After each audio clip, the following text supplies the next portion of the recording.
Hello and welcome to Sequels That Aren't Equal podcast. Today we're talking Highlander II, The Quickening, the movie that was derailed by a currency collapse in Argentina, how that led to a bond company shutting the director out of the editing room, and all of the mischief that ensued. Coming up on this episode, roll the song.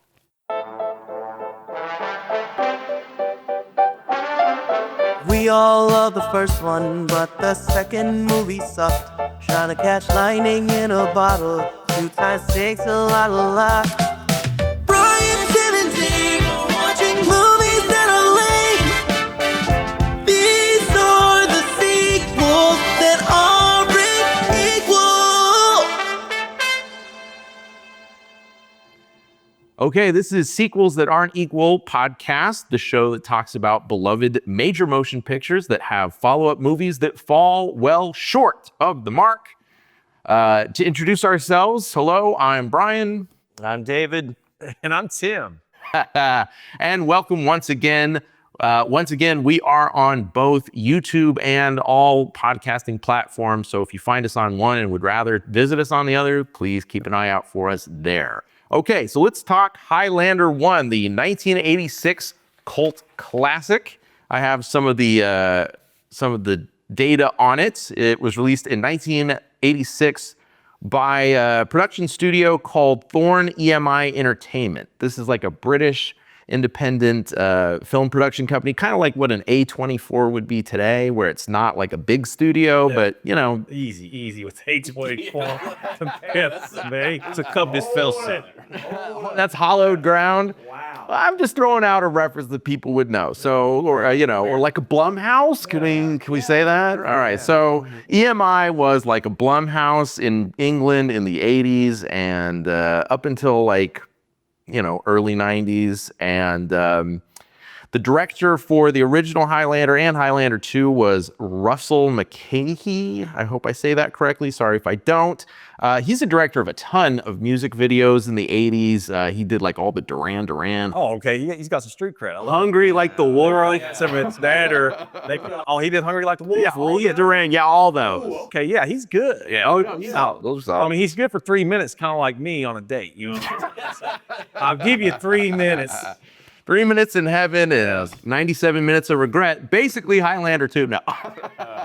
No, it's a true story. You know, and actually, watching Highlander 1 again, which I did to prep for this, it's really well shot. It has very quick cuts. It has really interesting camera angles. So Highlander 1, you can tell, was directed a banger. Oh, it's directed by a guy who knows music videos. And I thought very well directed, actually. I forgot how well directed Highlander 1 was, rewatching it. The original stars, of course, Christopher Lambert, who had to learn English for the role. The producers, They didn't know that at the time. Oh, well, yeah, actually. So they saw him, I guess he was in a Tarzan movie. He had just learned English. Yeah, and obviously didn't need to learn much English for Tarzan, where his, German, I guess, worked on his behalf, that he could kind of hold. He was for a cripple, because it was his dad's like a UN or diplomat guy in Switzerland. So grew up in Switzerland. So I believe his native language is French. And then learned English for Tarzan. That's it. Cool. So Christophe Lambert, sometimes written, or Christopher Lambert. Sean Connery, of course, in one of his greatest roles. Here's a trivia tidbit for you. Do you know that Highlander is the only other role that Sean Connery repeated other than James Bond? Okay, that's impressive. You didn't know that. So it makes sense. Apparently no. So other than James Bond, Ramirez is the only role that Sean Connery played twice. And of course... Let me say his full name, Brian. Oh, please do. I didn't write it down. Hold on. It is... you know what? I'll let you pronounce it there properly. Oh my gosh, dude. Okay, so remind you that this is a movie that takes place in Scotland and casts the very Scottish Sean Connery to then play a Spanish Egyptian with the name Juan Sanchez Villalobos Ramirez. Yeah. Don't lose your head. That's a mouthful. And did he have a Spanish accent? Oh God, no. He's tripped. Yeah, they said he was an Egyptian Spaniard. Yeah, He and I was think they- described him. I think they might have put that in there just because they're like, he is not nailing the accent. Maybe if we kind of like make him exotic enough, it'll sell. Yeah. But when I see Sean Connery come on any scene in Highlander and Highlander 2, he definitely takes it up another notch. Oh, So he'll this is add your on Connery. Now, he'd be- What is it about Connery just makes it more badass, you know? Oh, he has just nothing but charm. Uber charm. He's pure charisma. A wild costume in that first movie. Literally looks like a peacock. Yeah. Yeah, so that was the first one. And of course, the villain played by Mr. Krabs himself, Clancy Brown, beloved character actor. Great. You know, he's the voice of Mr. Krabs on Spinal. Oh, no, SpongeBob. That's what that Robert I could tell I lost you with that record there. Yeah, no. Clancy Brown, beloved character actor, hundreds of roles on his IMDb, among them Mr. Krabs on SpongeBob SquarePants. Why do you know you're from like normal people? They don't want to. Shawshank Redemption. I was gonna say, yeah, and Yeager, yeah, he was the bad guard. Oh, was he really? Yeah, Okay, yeah. yeah. Awesome. Oh, he's great. Oh, love. He's a great villain. Oh yeah. One of his first roles. So the budget was 19 million. Box office was only 13 million, but it did tremendously well on home video, and especially in Europe, in France. And so basically the French distributors went to the producers of Highlander 1 and they were like, oh, oui, monsieur. This is such a big hit. Just killed Dave. Like swallow with the wrong way. I'm like, I can do this. I can do this. Oh, I can't do it. I can't do it. Sorry. All right. All right. So as I was saying, Highlander 1. Are we keeping this in? Yeah, like keep that in. How do you Heimlich water? Hold on. It's running now. Tears in my eyes. Hold on. Definitely say that to YouTubers. Yeah. Make sure you keep that close up right here. Yeah. As I was saying, the French distributors went to the producers of Highlander 1 and said, it's a really big hit for us. We really want you to produce Highlander 2. They give them what's called like a negative pickup deal, which is basically, if you make the movie, we will pick it up, we will distribute it. And with that, the producers can then go to banks and other financiers and secure funding.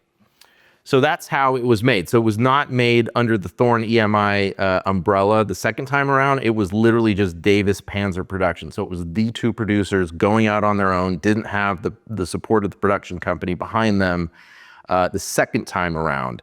But they did have those guaranteed distribution deals in place. One of the stipulations was it had to star Sean Connery again, which is funny because he died in the first one. So there you go.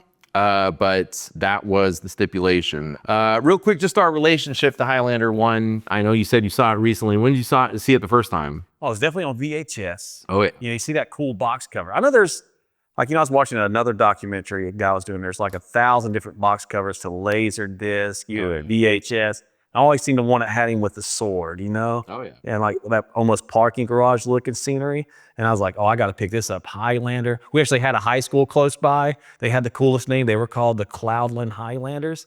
You know, so they always had the coolest mascot, I thought. So after seeing that movie, I was like, oh, this is what a Highlander is, you know? It's like, okay, I got a little Scott-Irish in me. So, you know, I was watching, you know, head held high. Yeah. It's an awesome movie. And, you know, like you were saying, it was bigger than Europe than it was the United States. It was almost Star Wars level over there. I mean, it was a huge smash. It was. Yeah. So, I mean, I don't know why it never picked up steam here. And I know they mentioned that in the Argentina documentary, but it was a travesty because that's an awesome movie. Right. Yeah. What about you guys? How did you guys get turned on to the Highlander? I just saw it in high school, to be honest. You know, that would have been about the time that the series was on, but I never really got into the series. Saw it, liked it. I mean, I was like, okay, yeah, this is a cool movie. Didn't bother to follow up with the sequel, which would have been kind of coming out about that time or had just come out, you know. So yeah, that was I was just a movie that I liked. Never really followed up on, never watched the TV series. Certainly never watched the cartoon series. We'll get to that. Oh, I didn't know that existed. Oh, right. Yeah. Wow. Yeah, I know I watched at least a few episodes because it, you know, came out early mid 90s, when there was Hercules, there was Xena, Kung Fu Legend Continues, all those were in that same time frame. So I know I would have Hated action shit. Yeah, so I know I would have caught a few episodes here and there. I think I might have seen bits on TNT or TBS. I never really watched the whole thing, but I knew friends that were like, "Oh man, Highlander," and "Oh, it's so cool," and it's just dudes in swords. Guys in suits or with swords is very cool. Oh, absolutely. So and that was something I read a quote that the producers zeroed in on, which is funny because they completely then ignore it in the sequel, and they said that they were really tuned into the fact that it was these ancient mystic beings having this centuries-long conflict in our midst while we're completely unaware of it, and that was like the turn on. And I'm like, yes, that is correct. That is absolutely the appeal of Highlander 1. It is they're almost Jedi Knights or whatever, but they're dressed just like us. They live in modern day New York.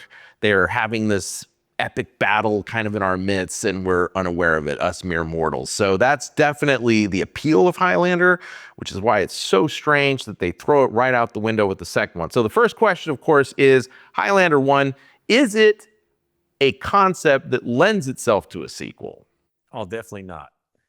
Oh, you think it isn't one and you think the whole premise of Highlander is there can be only one? Yeah, there can only be, no, there cannot be only one movie, but the whole thing that they were under, and this is the pressure of studios, producers, putting the directors in a dilemma of, Sean Connery's got to come back. Right. That's insane right there. If he died in the first one, and he didn't leave and as far as I remember, they didn't leave the door open for a comeback. Oh, not at all. It wraps up nicely. Everyone's dead except Connor, who's now mortal. Credits. I mean, this was meant as a one and done. And I get it. You want Connery back because Connery is Connery. He's going to bring in people, especially in Europe. People are going to line up in droves to see Sean Connery in anything. He's a big, not only a big star in the U.S. but international wise. So I get it. But I mean, if it's going to be a detriment to the movie to bring Connery back, I understood that they paid him a lot of money for the 6 minutes of film time he's in there. That's the only thing I think is that lends itself that it can be a sequel is having Sean Connery back. Now, if you want to go a whole other different mythos without Sean Connery, oh yeah, it could definitely be a sequel, and it could be still going. This had the opportunity to be Star Wars, Star Trek, Marvel cinema. I think it had that ability to be that kind of, definitely from the first one, to have that kind of definite run, being a big IP franchise for years. I mean, there could be an HBO Highlander series right now. I'm surprised there's not. Although it does have a very deep bench of IP, much deeper than I knew until I looked up the wiki, because again, it is much bigger in Europe than in the US, but there's certainly a lot of IP behind Highlander. Dave, what do you think? Was it sequelable? I mean, they made it so it wasn't, but I think the general concept, I mean, this is something that easily could have been planned out to where you keep making, because they weren't really clear defining what creates these beings. Right. And this is a little bit of a Mandela effect, because you always hear the quote as, there can only be one Highlander. But they're not called Highlanders, only Connor McLeod, because he's from the Scottish Highlands. Highlands, of course. He is the Highlands. But just assume that was the name of these mystical immortals that have vague rules that they go over, where they're not you can't be born, you can't have children, so it's not a bloodline. And, so I was like, they're not created that way. It's not like a vampire. You can't then make someone. You can't make someone a Highlander. But they have to be killed in order for the quickening to happen. And I feel like the quickening is a phrase that they use whenever they don't know what to do, or the writer, what that means at this moment kind of thing. Right. I had a hard time defining what was the quickening. They throw around a lot. Yeah. So, that's the other thing that's weird is... because I said they can only be one, but, when do they stop being created or made or chosen? Right. What's the end date? Because Ramirez said he was 2,700 years old or something. Right. And McLeod was around in the 1500s. So, so at what point does it stop? And now whoever's left now battles. No, that's a great point, because, the mythos of this changed, and it changes quite a bit in Highlander 2. So we will definitely get to that. But just sort of reminding the audience the mythos a little bit of Highlander 1. So Connor McLeod was born in 08 or something like that, early 1500s. And he was born and he was, a Scotsman living in the glades of Scotland, whatever, as part of the McConnor clan, battling with other clans. He was killed in battle one day. They laid him out in a funeral ceremony to prepare him to be buried, and then he woke up that night. He's like, hey, everybody, I'm fine. So I guess that was the quickening, right? That was the moment he became a Highlander, but he didn't know that was going to happen. Nobody knew that was going to happen. He was obviously born normal because no one anticipated that. But yes, he somehow was different, was killed in battle. That turned him into one of these immortals. And that's when Sean Connery shows up and he's like, hey, I can sense you because we can sense each other. I can see that you're one of us now. Let me teach you our ways because we all need to prepare for the great battle that will be, one day. So because Clancy knew that because he even, hit him and he's like he stabs him and then he going in for the head chop, right? So, Leia says there could only be one, and then he gets stomped. So in the initial battle? Yeah. So he said, so he knew he was one of these immortals. Even though McLeod didn't at that moment. Didn't know. Because in the training sequence of the first one, Connery pushes him into the water and he's, I can't swim, I'm going to drown. And then he learns to breathe underwater and he's, I can't die. So that was like the moment he realized he was an immortal being. He didn't realize that until that point. So it's basically vampires without the teeth, and they can go out any time of the day. It's basically what these guys are. Kind of, yeah, except that, once again, you can't create, I'm going to keep calling them Highlanders, because in the cartoon, that's what they call them. Yeah. But yeah, you can't create a Highlander. If it's cartoon, I didn't know that. Yeah. So, but the Quentin McLeod, yeah.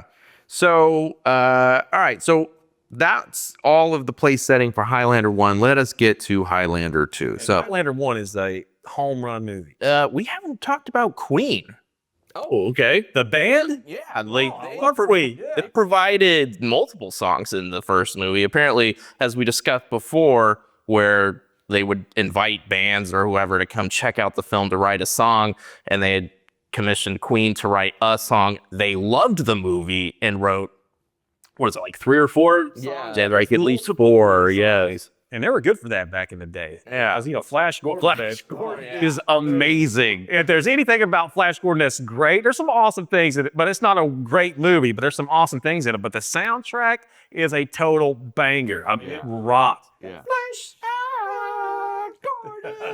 Dude, that freaking rules. Yeah. So, yeah, good point. Queen, a staple of the soundtrack of the first movie, part of what gives it such its charm, its 80s feeling. Yeah. Highlander 1 definitely feels very 1980s. Again, it's being shot by a guy who makes music videos of Duran Duran. I mean, it looks like a 90-minute Duran Duran music video. And let's go ahead and tell the young millennials, Gen Zers right now that Duran Duran videos were probably the cream of the crop. Oh, absolutely. Of course, you had Michael Jackson. I was about to say, yeah. But, I mean, Duran Duran was really the first one before kind of Jackson to say, hey, we're going to make this look like cinema. We're going to elevate the movie. Yeah. Yes. And they were kind of like the kings of early. Before Michael Jackson, it was Duran Duran making the banger, film like. Yeah, it looked like a 3-minute movie about the song. And they were just 3 minutes. There was no prologue like, Thriller and Band. It was just beginning of the song to the end. Michael Jackson, of course, had all the cool stuff. Of course, he had a bigger budget. Yeah, I mean, Duran Duran just had, beautiful locations. They went on locations. We're talking gigantic sailboats. These guys are like in Rio. They were in Rio. Before I was an 8-year-old. It's also like, whoa. I love Duran Duran. Big fan. Okay.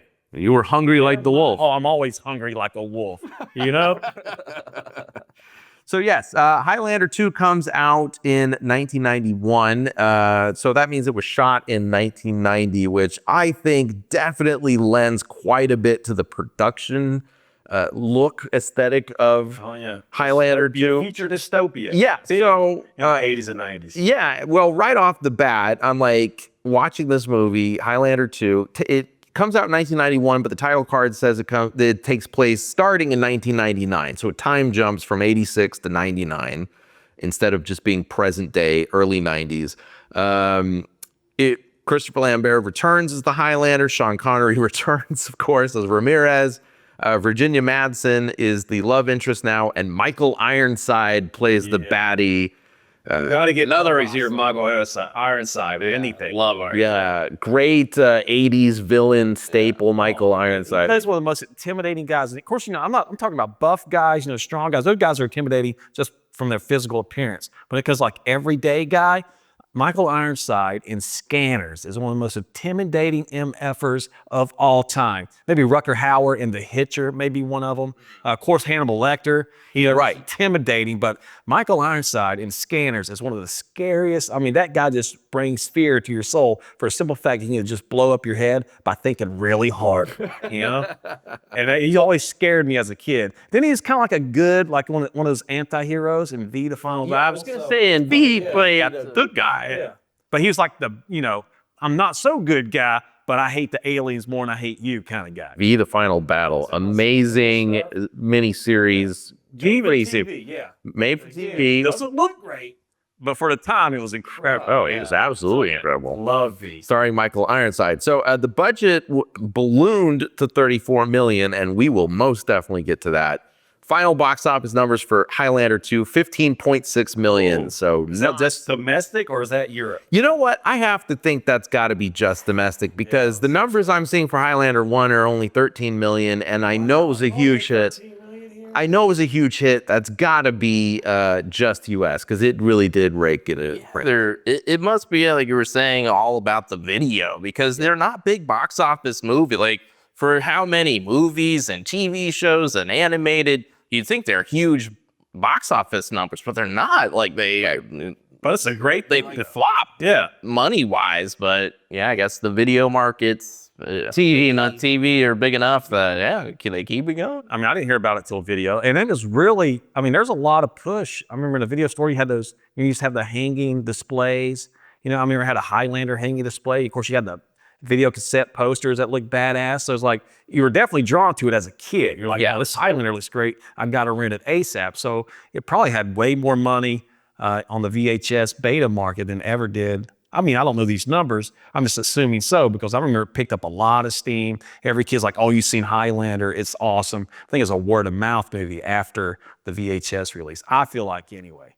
Oh, absolutely. Well, it was definitely a big enough. So let's go over before we get into Highlander 2, which was a huge step down, a big disappointment in the box office, but did not kill this franchise. It is, in fact, immortal. Like the Highlander himself. Dude, you're right. Because, if anything was going to kill it, is the Quickening should have killed anything. Yeah. That it should have been over right then and there. We'll never see a part 3, but, thank God that the movie gods are with us on that one. Yeah, because in the end, there are 5 total live-action feature-length movies. There's 1 animated feature-length movie, 3 spin-off TV shows, 1 of which was animated, and numerous novels and video games. So we got an animated TV show and an animated movie. Yes. Wow, okay. Yes. Let's check those out. And then the Highlander show had a spin-off show. Oh, wow. And it had its own, I think, couple TV movies with that character as well. Oh my gosh. Yeah. So it's a lot. It's a massive. Yeah, it's a universe. It's great. It is. No, it's a franchise. And yet, all of this is going on.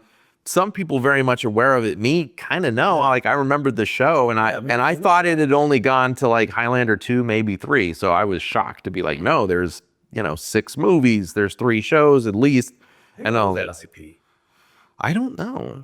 I think it's still Davis Panzer Productions, but it's a great point. There really should be like an HBO show. That would be great for HBO because it needs to be. Because I think if you appeal it straight to kids, like a PG version, I don't think it's going to do well. But I think if you kind of make it Game of Thrones level, where, there's some good violence in there, every once in a while, man, woman, somebody gets naked, I think it always helps a show out on HBO. So I think if you do better on an HBO kind of format, where, you can make it PG-13, make some episodes R, get some good violence in it. Because, you're fighting with swords. Yeah. Swords are violent. Right. Maces and all that stuff. There's a lot of damage done by those weapons. So I definitely think HBO, anybody out there, make some Highlander content. That would be awesome. Right. Plus, they would have the budget to. One thing that Highlander did really well that I enjoyed was the parallel storylines of the 1500s and the 1980s. So if you had I mean, the guy lived for hundreds and hundreds of years before we met him in Highlander 1 in that parking garage. So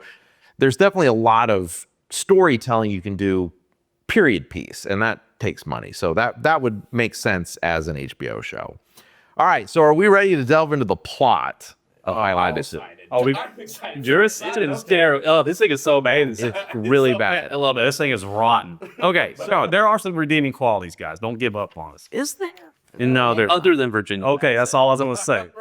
Virginia Mass will keep your eyes glued to the screen. Yeah, that was a pretty lady back in the day. Yeah, oh, she's a vision.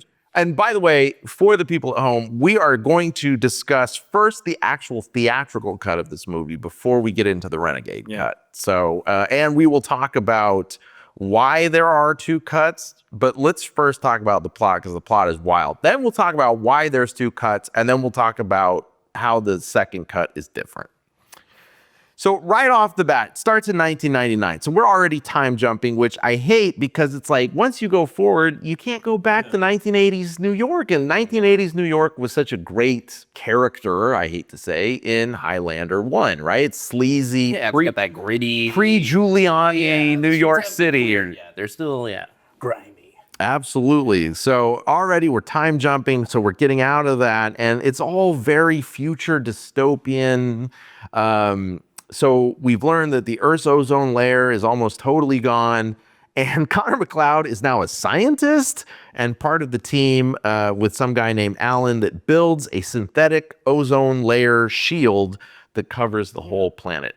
Almost Tony Stark-esque. Yeah, but that's what's so funny is like we know that up until 1986, he's at best like an art collector. So he might be a history buff, but the dude's not like a nuclear scientist. And here we are just a few years later and he's helping construct a laser shield. Yeah, because his wife made him promise me you'll fix it or whatever. That wasn't in the theatrical cut. That's in the Renegade. The Renegade cut. Yeah, and you're like, what? But he can still, because one of the gifts, I guess, with becoming, when he finally finished in the end of the first one, is reading people's minds. You're right. And So you're saying he could absorb. Yeah, so you could read the scientist's mind. Yeah, because all of a sudden, wait, why is he the scientist all of a sudden? But yeah, it was something like, oh, I could read these people's minds and bring them together to make this. Oh, really? That's in the Renegade cut, right? No, you're right. is in That's the first movie. Yeah. As it ends, the denouement is him talking about I am mortal, but I also have these powers. You're right. Yeah, you could.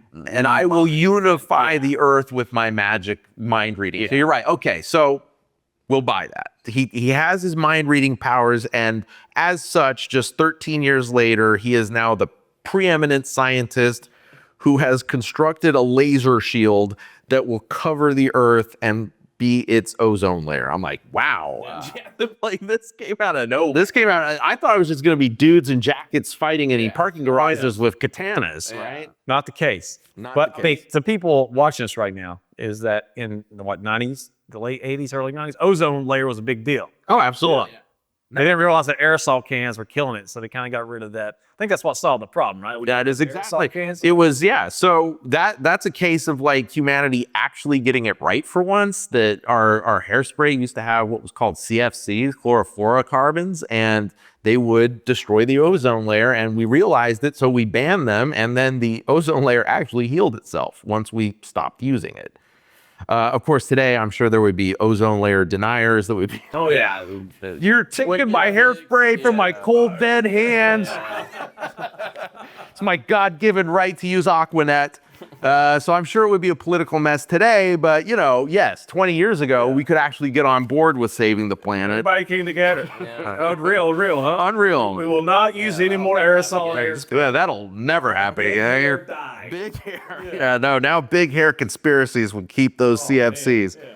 So, okay, now, so that happens in the first minute of the movie. And then 3 minutes later, it time jumps again, 25 years. So we are now 38 years time jumped from the first film, okay? And now the world, I said, looks like Batman 1989 meets Blade Runner. And everyone is dressed like the 1940s. Midland layer. It's very Tim Burton Batman. And again, so this was shot in 1990. Tim Burton's Batman had come out the year prior, and I just think they just looked at it and they were like, yeah, let's do that. And I'm not even lying to you. Everyone is dressed like 1940s. They're driving 1940s cars. They're playing 1940s music. It is wild. And there's like one line in the movie to try to cover that up where Connor says, everything is falling apart. We're going backwards. Old cars, old planes, old dreams. That's the one line of dialogue. It's like, okay, people, we're doing 1940s for this movie. So already with all this Highlander stuff, and then there's this dystopian future, but it's retro future. This is a classic example of a hat on top of a hat. There's just way too much going on in this movie thematically. It would be as if like aliens showed up in the middle of Jurassic Park and it's like, we're fighting the dinosaurs and oh no, the extraterrestrials showed up. It's like, it's just too much. It's too much to absorb. So anyway, yeah, we're now 38 years, total in the future from the end of the first Highlander, okay? And Connor is an old man in bad makeup. Oh man, I'm doing the best old man accent. Oh, I was dying the second he spoke. I was like, yes. This is not Johnny Knoxville bad grandpa level, you know? And what's sad is they gave the guy credit, you know? Old people makeup. I remember seeing at the end of the movie, the guy got a credit by himself. I'm like, I'm not sure he'd want it. No. Of course, it was the 90s. A different, you know, they didn't have latex that could do what it could do now. So. So they're at an opera house and And he goes to the opera and he's watching the opera and he falls asleep watching the opera. This is a great shot, by the way. Great use of the crane. Okay, and like I said, this was directed by the same dude who directed the first one, Russell Mulcahy. I feel like he might have done some Aerosmith videos too. I think he did. There's a lot of Aerosmith music video vibes, and especially Janie Got a Gun. Had that vibe. No, he did. Dude, his has a huge Elton John videos. He's done a ton of really big music videos. Anyway, so yeah, it's now 38 years in the future. Old Connor McLeod goes to the opera, falls asleep watching the opera, and then the movie goes insane. Yes. Because now you cut to a shot of a crashed spaceship and it says the planet Zeist 500 years ago. Why do they put that in one? That's one of the best, just like forced exposition, like just pushing it on. I was like, whoa, wow, this is crazy. Yeah, I loved it. And I'm like, wait, isn't this a Highlander movie? And now I'm on the planet Zeist 500 years ago. Time travel plot would have been better on this. Okay, so that is the Renegade cut. We will get to that. Okay. So they decided to try to eliminate the extraterrestrial thing in the Renegade cut. We'll get to that. But right now we're talking the theatrical cut. So the theatrical cut. I've already seen the Renegade cut. I'm looking forward to it. It's not good. Doesn't make sense? Believe it or not, no saving it. I would say I prefer the theatrical cut. That's a white hot take. Yeah, it's a white hot take first. And I will explain why at the end. Okay, so we're on the planet Zeist. And everyone is dressed like they're in space. It's 500 years in the past, and a group of rebels led by General Ramirez is battling General Katana. He gathers together his rebels, and he says that there's going to be a chosen one that's going to save them, and it's Connor McLeod. And already I'm howling because I'm like, wait. We're on the planet Zeist, and you're telling me that guy's name is Ramirez? And that guy's name is McLeod. Yeah, two very ethnic names, very geographically specific, Earth names, and that's their names. Not like Zoltan and Quasar or whatever. Yeah. It's Ramirez and McLeod. Man, Zero and Superman. Mythology right here. This is a total rip. Yeah, so I was howling that was their names on Zeist. So anyway, when your planet's named Zeist, you know what I'm saying? You probably don't have creative human names. No. And so anyway, Ramirez says that McLeod is going to be the chosen one. He's going to save us from Katana. And as such, I'm going to bond with him in the Quickening ceremony. And it's like, weird. Okay, I thought the Quickening was when one Highlander kills another and takes his life force power. I thought that was the Quickening. But no, now it's this weird life bond that they have where they like lock eyes and it's like, I will always be with you, Highlander. Just call my name. This is a bond stronger than death. And of course, that will be their plot armor for bringing him back from the dead later. So you can just Beetlejuice him. You just like say the name and then he appeared. Oh, that's exactly what happens later. He Beetlejuices him back. So anyway, yeah, he's like, this is the quickening. This is what the quickening means now, apparently. This life bond. And then Katana shows up. They have a final battle. Connor and Ramirez are captured. They're tried by a tribunal council, and they are banished to Earth. This scene makes no sense because they're like, okay, you've been found guilty of treason, and your punishment is we're going to send you to Earth. Yeah. You're going to be immortal now. And I'm like, wait, so they're not immortal on Zeist, but we're going to exile them to another planet where now they will be immortal, and you'll have to battle amongst each other. So I guess every Highlander that is on Earth must have been a rebel sent from Zeist, although they don't explain that. But they said, you must battle it out amongst your own because there can be only one. It's like, oh, well, way to bring back the catchphrase from the first movie. And then once the last immortal is left standing on Earth, he will then have his choice to either return to Zeist or continue to live on Earth and die as an old guy. I'm like, wow, that is a lot of extra steps. Why don't they just exile him to Earth? Why do they have to do all this other stuff? I think they just wanted to steal from the Superman mythology right there, because that's all the getting rid of Zod and his crew. That's what the whole time I was thinking. Felt very Superman 2, that whole trial scene, felt right out of that. Yeah, well, there you go. So instead of just killing him on the spot or just exiling him to Earth, it's just you go to Earth and fend for yourself. It's you go to Earth and then you battle it out, and then the last guy standing, he can return to Zeist if he wants, or he can stay on Earth and be immortal, and they beam them off into the future. Wow. Okay. So that's all the table setting. Now we're back in 2024, and the rebels who are against the shield company called Shield Corps are attacking the shield generator, which is obviously a dam. Upset. No idea. Yeah. It's like, okay, so obviously a dam let them shoot there, and they thought that looked cool for production value. Yeah. So yeah, you're covering the whole planet. Yeah. So it's a dam, and they're having this battle. Anyway, so they infiltrate the shield generator. They put their little USB stick in the computer, and they learn that above the shield, the ozone has now returned to normal, and therefore the shield is no longer necessary. So the Shield Corps is hiding this from everybody, all right? This is a big deal, right? It's been operating for almost 40 years. The ozone is sealed itself. So it has, which it actually did in real life. Yeah. So now Connor McLeod is in a bar, and he's confronted by this 1940s lady, and she hates him for building the shield, right? And that's kind of like to set up that in present day, everybody knows who he is. Not that he was an immortal Highlander, but he's the dude who built the shield generator. And everyone hates him because it blocks out the sun, right? So for the past 40 years, they haven't had sun. They've only seen the shield up in the sky. And that causes everyone to dress like it's the 1940s. And so she like slaps him like, oh, you bastard, you took away the sun. And everybody hates him. I understood that the shield kind of killed creativity along the way. Well, because he didn't have the sun and all that stuff. So Correct. I think they were applying that also. They were. And it's almost like he's almost living the Elon Musk timeline. First held a hero. And a lot of people don't like Elon. So I kind of feel like that's the modern day equivalent to McLeod in Highlander II, The Quickening. Wow. There you go. Yeah, all right. Maybe he platformed Nazis as well. We don't know. You don't know what happened in the intervening 40 years.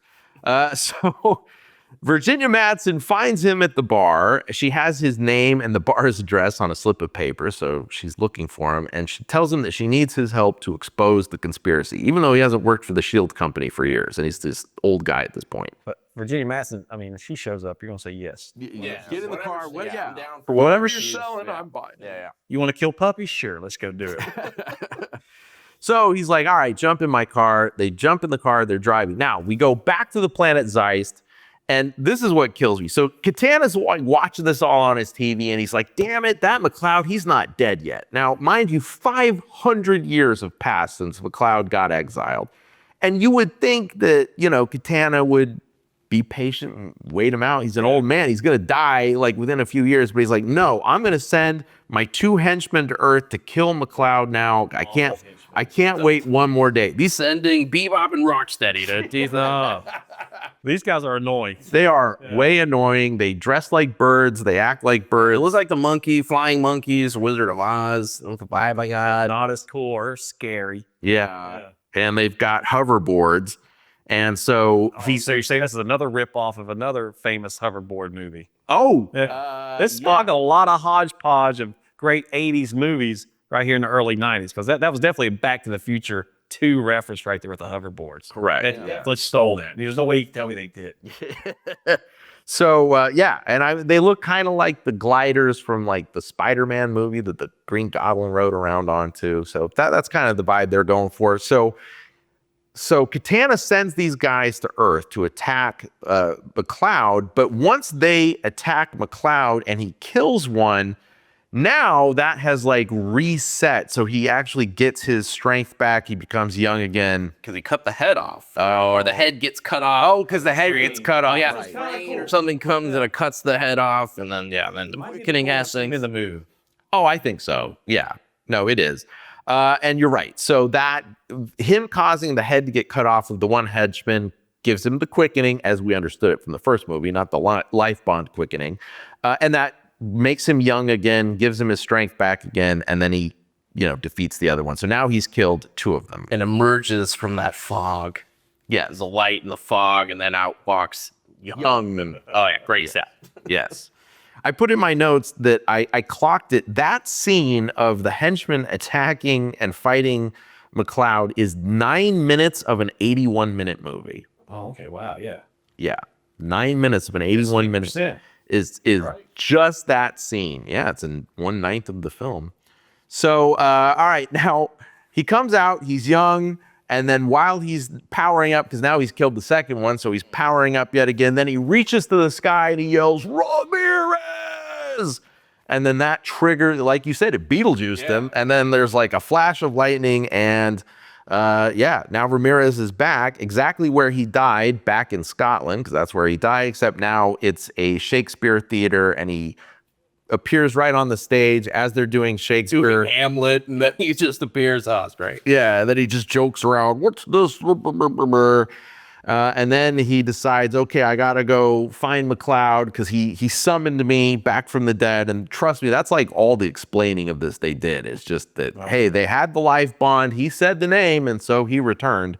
And so then he goes to a modern day tailor. And I love it because he gets like a suit and they're like, sir, this is a very expensive suit. And he takes off an earring. He's like, will this pay for it? And he's like, indubitably. And I'm like, wait, he just resurrected with an earring that was worth a lot of money? Like, I guess the earring resurrected as well. So anyway, yeah, he gets the pimp suit. And then the guy tells him, I must get to America. And he's like, will you be taking a plane? What's that? Boop, boop, boop. Oh, we need to talk about, I love how it's the montage scene of him getting dressed to William Tell Overture. Like, that's, it's great. It's ridiculous.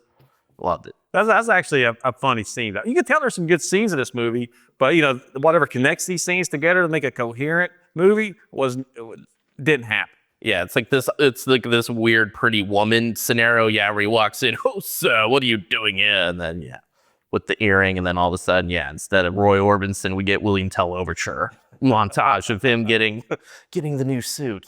Yeah, and it's one of the very few scenes he is in. Like Tim mentioned, like Sean Connery, I think, what did he give him, like a week to film all of his scenes, and he made like $6 million in a week. It was like probably half the budget just to get him in.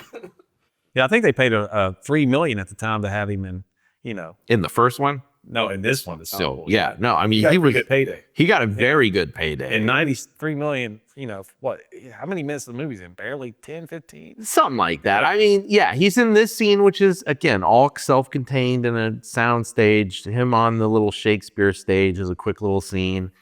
In a moment, we'll see him on the airplane, which is obviously I love the obviously a little set. I mean, they're all sets. I mean, they built out some sound stages. They called him in for a week, and he shot out everything. And earned his money and ran. At least you can tell he's having fun. Yeah. Like whenever Sean Connery is on the screen, at least the movie is fun.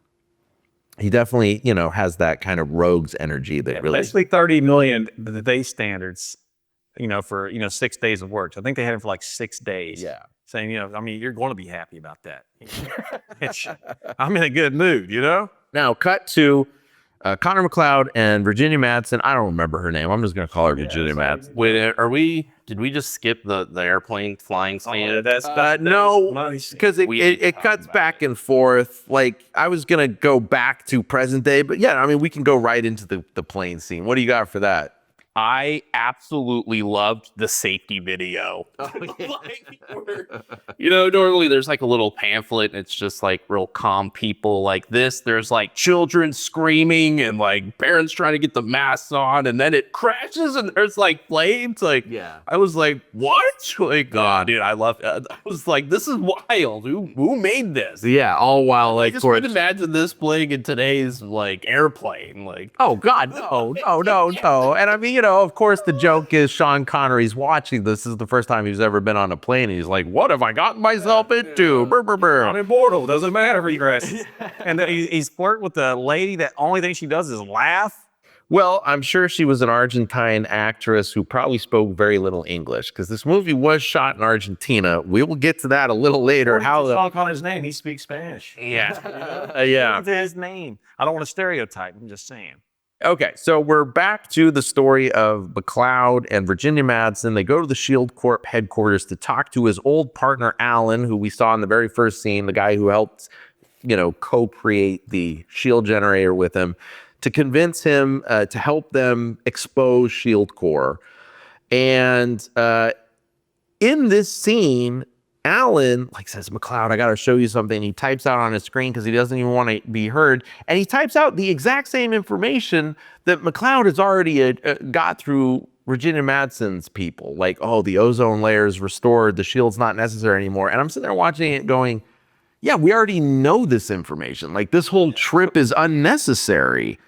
And I also feel like if there's a character in this movie that needs some more development, it's this guy. Alan? Yeah, because at some point we got to feel something for this guy. Yes. Because, something's going to happen to him. We need to be like, oh, we care about this guy. That's never the case. No, never the case. You're right. There's some joking back and forth. Oh, you look great, because at this point he is regenerated. So he looks even younger than when Alan knew him. So, he makes some plastic surgery jokes. Oh, you got to give me the name of your surgeon kind of stuff. But I agree. There definitely should be some deeper camaraderie because their relationship definitely becomes a major plot point later. So Alan types out on his screen about the ozone layer, shows it to McLeod because he knows that he is being eavesdropped on in the next office by John McKinley. John McKinley, beloved character actor, one of the Bobs from Office Days, Scrubs, great. Yeah, I was gonna say he was great in Scrubs, great in everything he's in. In bad direction. I think this is an obvious case of bad direction. This movie, not harnessing the talent you had around you, because you got. I think Michael Ironside kind of went off on this and just like I'm just going to do. Some crazy. I think a lot of people made some crazy choices in here. If they had like a hardline director, like a Kubrick, I rate them in. Yes, I don't think those guys are going to go those routes. Yeah. Like Ironside even quoted, he's like, "This movie's terrible. I know it's terrible. This is gonna be fun." So he went big. He's like, "I'm purposely just like, yeah, this thing's terrible. I'm just gonna go big. It'll be fun." And then, John McKinley, he said he was trying to do an Orson Welles. Right, because he speaks with like a really weird, deep affect the whole time. And he said, he was going for an Orson Welles vibe, but then, regretted a little bit. He regrets it later. But it's both those guys' careers survived this movie. Yeah. Most of people's careers survived. They good. Yeah, pretty much everyone survived, but everybody on camera did anyway. We know about off camera though. No, even the director went on to do a bunch of stuff. Yeah. So no, everybody came out of this smelling roses, even though the movie is weird. So anyway, John McKinley walks in from the other room. He's of course heard everything. He's read the computer screen. He knows what's up. He shoos off Connor McLeod. Get out of here. We need to get back to work. Okay. So now back to the planet Zeist. So Katana decides that he needs to go to Earth to kill Mac since his henchman failed. It's so hard to get good help these days, he says, and he beams into a subway car, takes it over, and crashes it. And he makes a bunch of modern day references. I had notes written down and I can't find them, but he makes jokes about like a rookie year, I remember was one of them, or rookie season. I'm like, well, how would you know what a rookie season is? You just beamed in from the planet Zeist.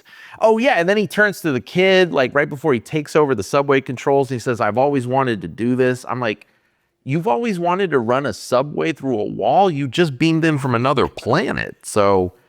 But also their Earth knowledge is, up to par. Yeah, I guess, because he's been watching Connor on a TV for 500 years, so what? That subway looks cool if you're watching it from a distant planet. You're like, oh, this looks badass.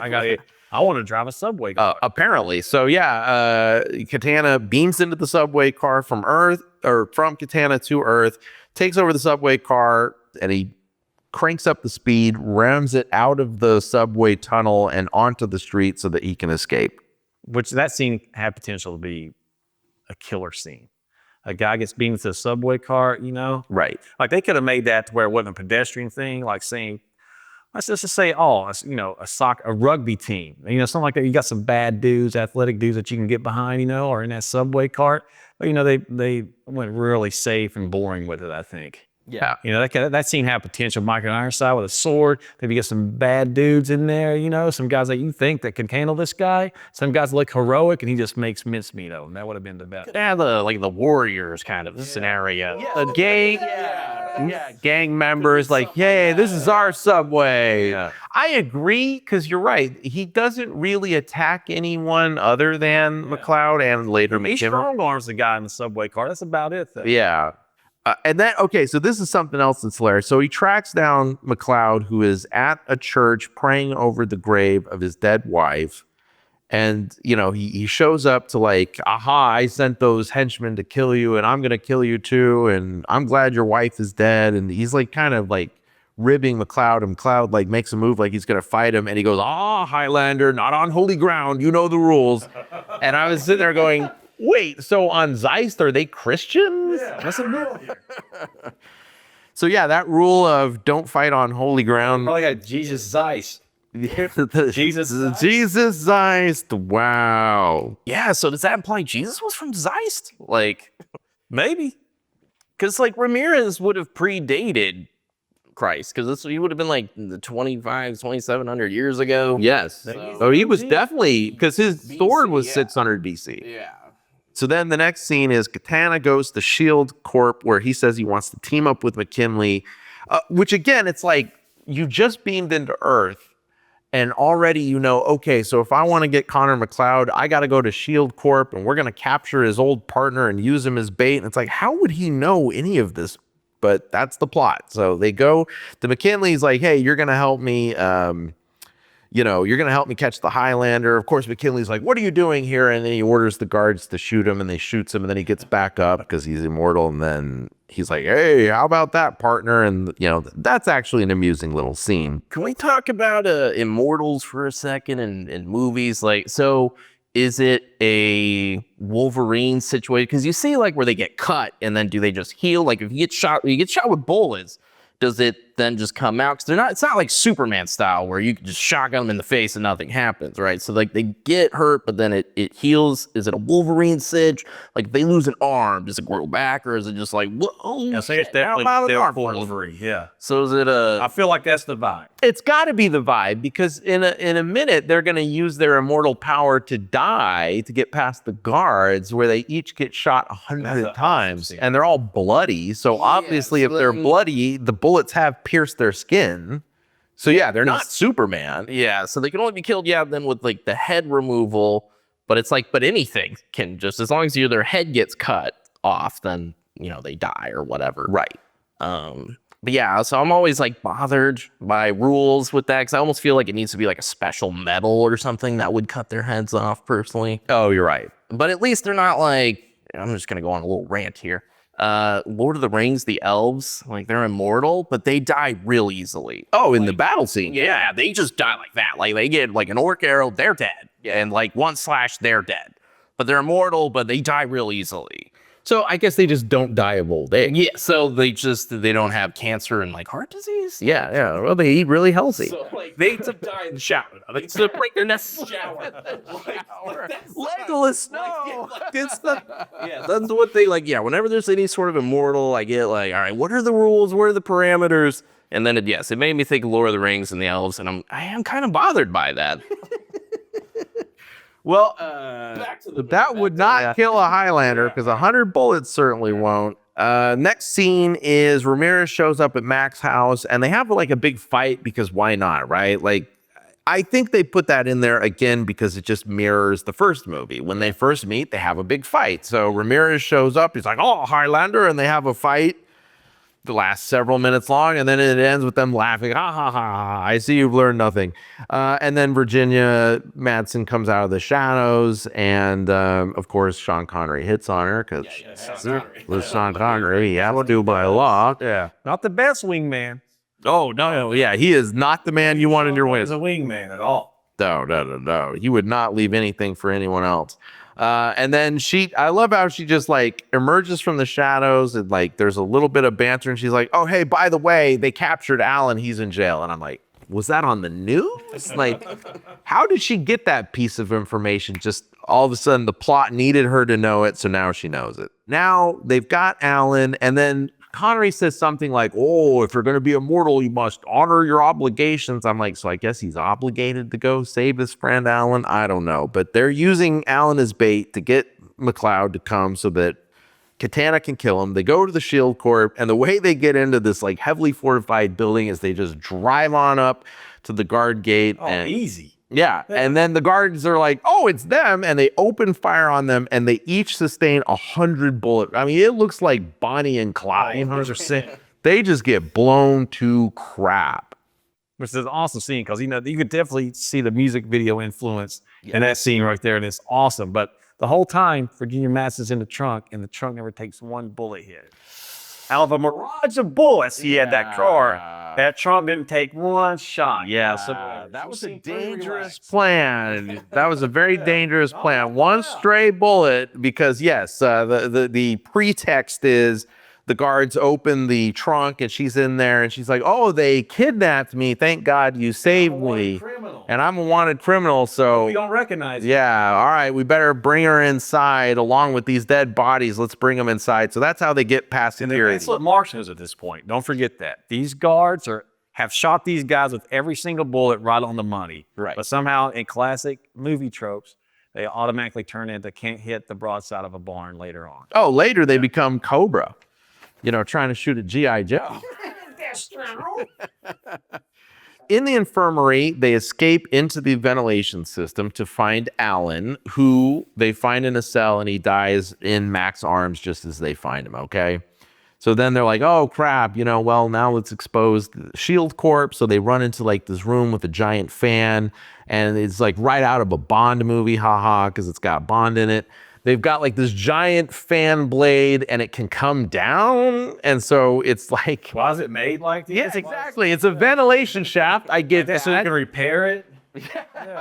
So I get, okay, it's a ventilation shaft. It's got a fan. That makes sense. But the fan can lower to the ground. And so they like slowly lower it to the ground. And they're like, oh no, what are we going to do? It's our trap. It's a trap. And so Connery's like, I've got life force left in me. Let me use it to stop this fan, and then that'll give you guys the chance to go on. He makes some speech about how you've got this life and people slowly use it, but if you concentrate all your life in one moment, you can do something great, which sounds like a motivational speech, but no, he's referring to actual magic. They're expecting a Queen song. I know. So Great moment for a Queen original. oh, I agree.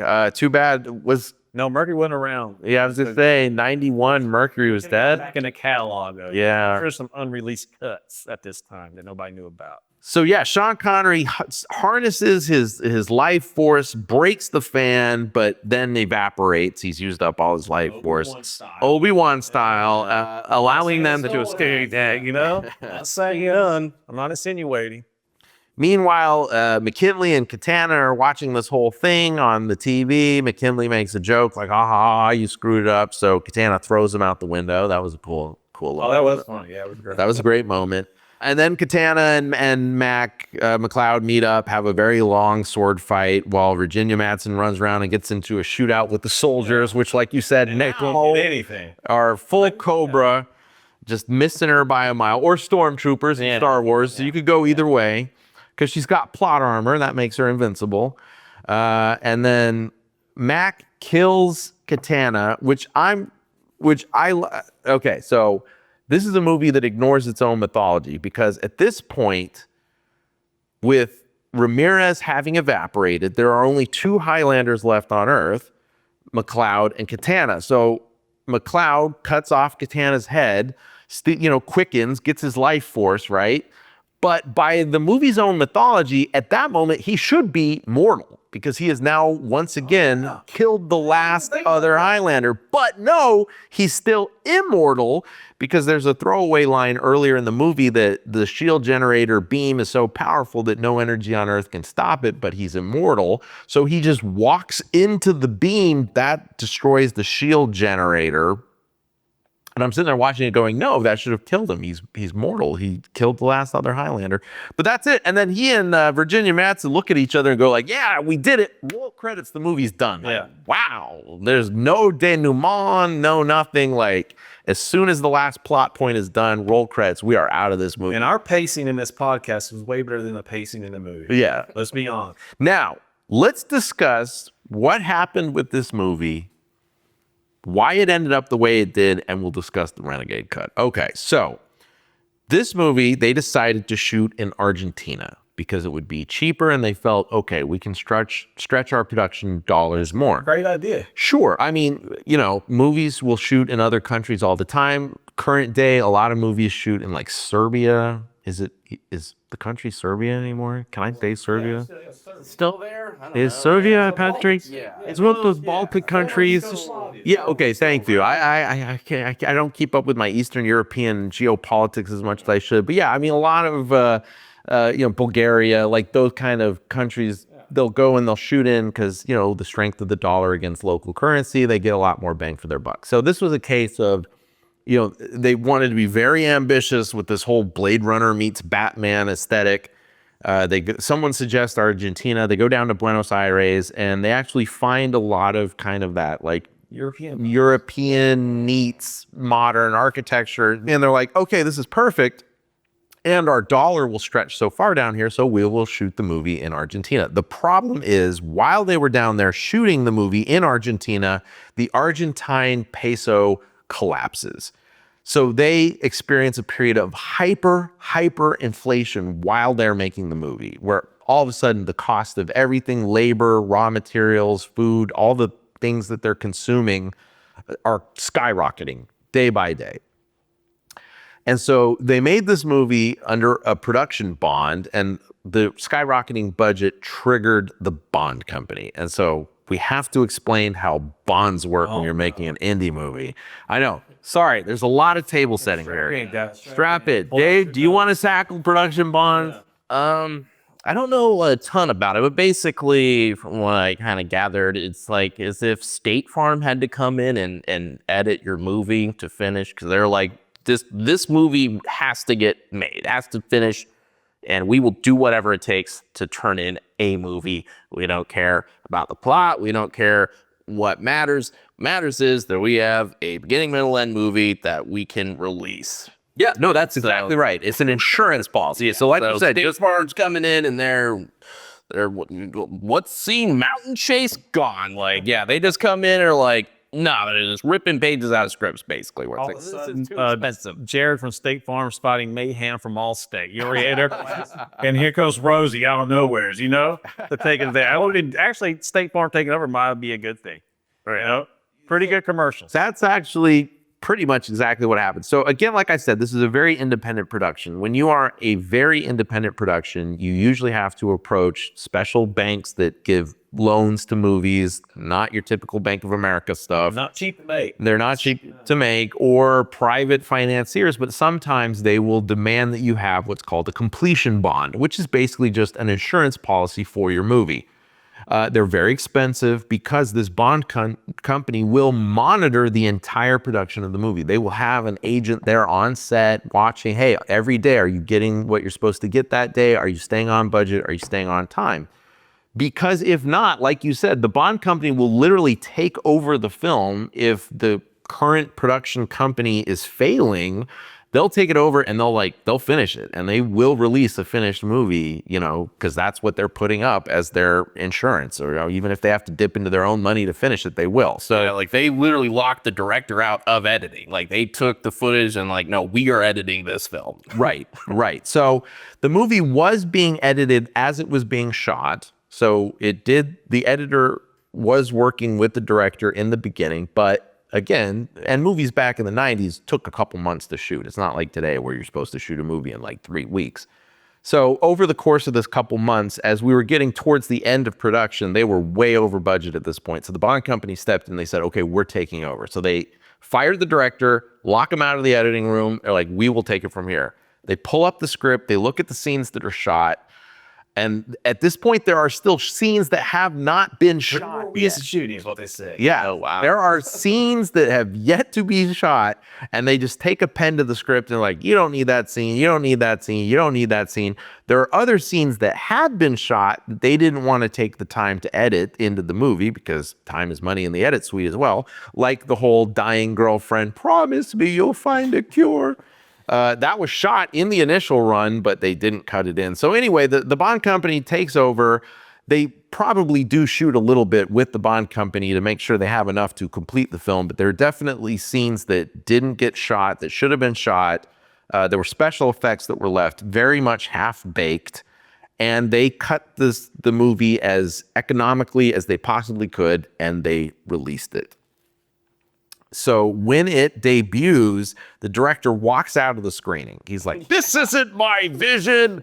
Yeah. And in protest, he storms out and actually goes to the financiers. Years later, they're prepping like a major DVD release. First Zack Snyder movie. Yeah, right. Yeah. This was the original. Yeah, this was the Snyder. Release the Snyder cut. The original Snyder cut. So he goes back to the financiers. He's like, look, this isn't the movie that I wanted. Give me a little bit of money. Let me finish some scenes. Let me recut the film. And they actually went for it. So you're right. This is very much similar to the Snyder cut.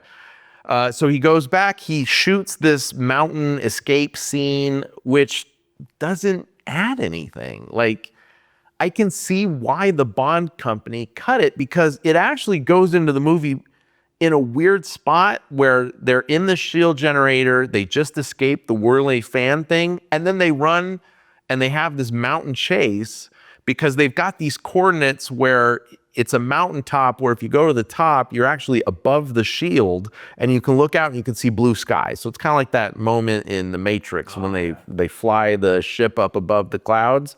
It's like that, where they go up above the shield and it's blue sky and they're like, oh, it's beautiful and everything's fine. You don't need it. Like, you get it. All I need is the line of dialogue saying, it's all good up there. We don't need the shield. So the Bond company, I believe, was right. Because then, after that scene, when they go up, they then go right back to the shield generator and then have the final battle. Whereas the theatrical cut just ties those two scenes together, where it's like, no, you're now in the shield generator. You stay in the shield generator until you defeat Katana and drop the shield. There is no, we go to the shield generator, we go to the top of the mountain, we go back to the shield generator. So those are the only scenes that they reshot that should have been in the original script. And then other than that, the only other catch I got as far as new material, and then we'll get to what was changed, is a scene that was shot that David alluded to, where it's the girlfriend dying in the hospital, or I'm sorry, wife, I think. She is the woman that we meet in Highlander 1. They have since married. This is now in the future. She's dying of radiation poisoning because there's no ozone. And so she makes Connor, she's like, promise me you'll find a cure. You'll fix the ozone-layer. And he's like, I promise. And then for whatever reason, well, actually, there is one throwaway line in the DVD documentary. So if you guys want to watch all of this that we're pulling from, go to YouTube after you finish this, of course. There is a documentary called Seduced by Argentina, which was on a later DVD, and they talk about, you know, the whole experience of shooting in Argentina. And there's a throwaway line in that where he said, because of subsequent Highlander movies, we felt like we had to change the Zeist mythos because it didn't fit into what Highlander had become by that time. Because Highlander 3, when it came out, it completely ignored Highlander 2.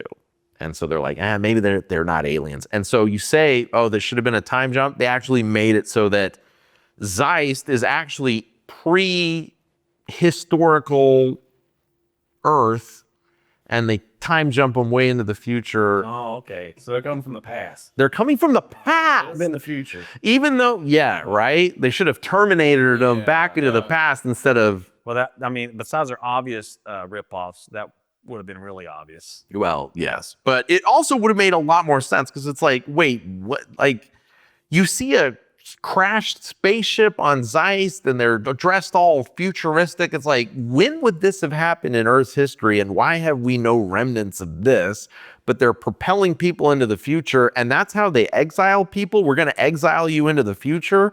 And then it makes no sense that Katana's sitting there watching him on a TV screen going, he won't die. Why? Well, I'm going to go take care of this. It's like, no, you're now on two different time planes. Like, it makes no sense. But yeah, there's a throwaway line in the documentary where the director said, yeah, we changed it to the past because, you know, the Zeist, the alien thing doesn't fit in the Highlander world, which is correct. It really doesn't. So yeah, they go through every reference of the planet Zeist, they cut it out, and they overdub, like not voice dub, like it's always looking at someone else, and then you hear someone else talking and they're like, okay, so we're in the past now. We're going to send you into the future. I mean, it's clumsy. Wow. It's really clumsy. And so that's the Renegade cut. So I can say after watching both of them back to back, I actually prefer the theatrical cut. Okay, nice. All right. I don't think anything that got restored helped. I think the Bond company was actually correct. Like, you don't need these scenes, and they don't. And as ridiculous as the planet Zeist is, it is less ridiculous than we're going to shoot you into the future. So shoot into the past. As stupid as the theatrical cut is, it is actually better than the Renegade. So there's hope out there with the Renegade cut. There's not. Wow. All right. And so if you go to Amazon Prime, if you want to watch, if we have inspired you to watch Highlander from this film, which I hope we haven't because this movie is terrible, if you find it on Amazon Prime right now, it's the Renegade cut. It is not. Isn't there one called the European cut also, or is that the same as the Renegade cut? What are we talking? Oh yeah, there's like a different ending, right? The fairy tale ending? Fairy tale ending. Oh my God, I forgot. Did you watch this? I did. It's on YouTube and it's amazing. I heard about it. I didn't. Thank you for bringing this up. It was in my notes and I forgot. So the fairy tale ending, also on YouTube. This was actually shot at the original time. This was the theatrical cut in Europe, because remember, the Europeans were paying for Highlander. So I guess in Europe, they were willing to spend a little bit extra money to make sure this scene survived. And it's Connor McLeod, it's Virginia Madsen. They're on the shore of the lake, because remember, it's shot at a dam. The shield generator is at a dam. So it's this little lake. They're at the shore of the lake. And she's like, so tell me, where's planet Zeist? And he goes, see that star over there? That's planet Zeist. You should come back with me to Zeist, because now I get to go back to Zeist. It's like, well, you could have gone back to Zeist when you killed, Clancy Brown in the first movie, dude. Those were the rules. But he's like, yeah, I'm going to go. So he starts floating, like they wire him up. So he starts floating, and then he gets like a blue glow around him, obviously hand-painted animation. He's floating. And he's like, come back with me to Zeist. And she's like, but I don't know how to do it. He goes, it's kind of like magic. Take my hand. So she takes his hand, and then she starts floating, and then they kind of like beam like they did earlier, and then cut to credits. Yeah, it says something that they're like almost like shooting stars. Yeah, or something. They now fly to Zeist. And they fly to Zeist. Yeah, I read that. I was like, oh wow, this It's is wild. really cheesy. Yeah. And it's called the fairy tale ending. So if you go into YouTube and you put fairy tale ending Highlander 2, it's on there and it's ridiculous. Sound any better? No, it That's doesn't. not there's any improvement in this movie. Oh God, no. I will say this: the one thing that is improved in the Renegade cut is they did redo some of the special effects. They had a budget to like redo some of the mats and some of the shield generation graphics. So the sealed red. They changed it to a better color. It's a better color. And it's funny that you say that. The director specifically called out when he saw the theatrical cut, he hated the way the shield looked. the color's wrong. The color's wrong. Yeah. The shield looks better, much better. Like the graphics are better. The special effects are better in the Renegade cut. So The red sky would have gave the whole ground a different vibe. You know, like more of like a red tone. it would have been like Mars. bluish, yeah. Yeah. So on YouTube, you can watch the theatrical cut. In fact, that's how we had to do it for this film because you can't buy the theatrical cut on DVD anymore. Yeah, DVD, Prime, streaming, anything. It is, the Renegade cut. That is the official version at this point. But honestly, if you are going to go back and watch the film, I recommend the theatrical cut on YouTube. So anyway, what's your final thoughts on Highlander 2? I wish it hadn't got made.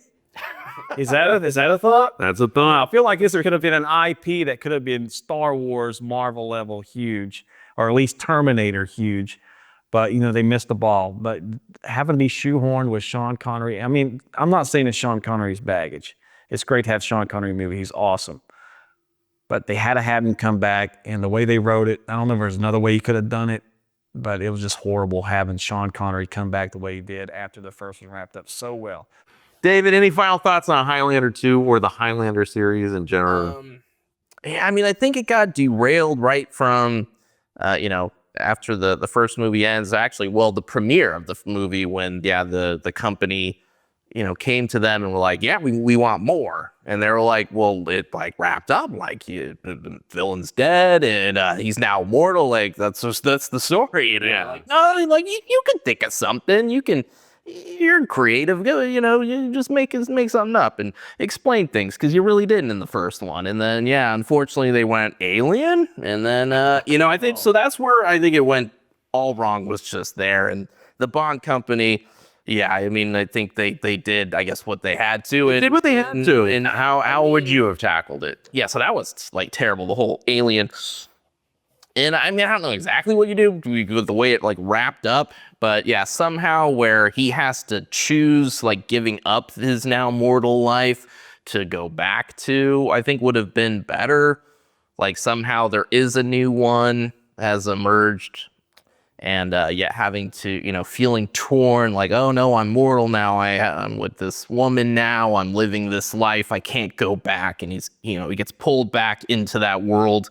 Because they had mentioned the gathering, but they didn't really show it. So I think they could have done like a Mortal Kombat thing and where, they're all, that's kind of what I thought initially this thing was going when they were talking about the gathering and the final. And I was like, are we going to go Mortal Kombat?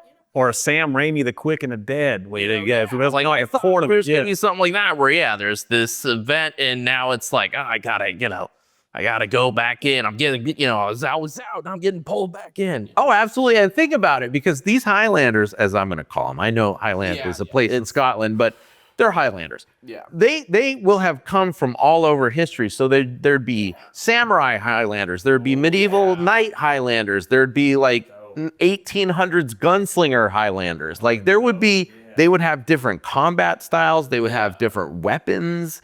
Middle Eastern scimitar Highlanders, like you could have had different fighting styles from different eras, all converging in one melee, battle royale. Thank you. Yeah, thank you. Yeah. All of these different fighting styles and different eras could have converged in one giant battle royale, and that really should have been the sequel. Yeah.